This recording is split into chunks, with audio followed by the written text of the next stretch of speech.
Any realization that there's a certain precariousness of all these myriad U.S. bases in the Middle East as he leaves it up to Netanyahu to unilaterally act? I think he bombed 4 capitals in 6 weeks, Sana'a, Beirut, Tehran, and Damascus.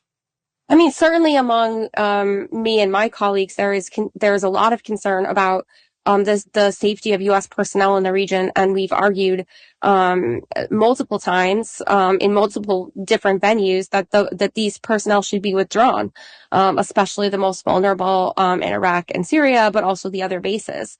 My view is that the United States does not really have extensive security or even economic interests in the United States that are advanced by having 40,000 U.S. forces in the region. Instead, the effect is that anything that happens in the region pulls the United States in. And there aren't many countries in the region who are excited to see the U.S. military show up for good reason after repeated failures and making bigger messes than when they arrived. So, I do think that the U.S. military presence is a liability, does not advance U.S. interests, and certainly should be downsized.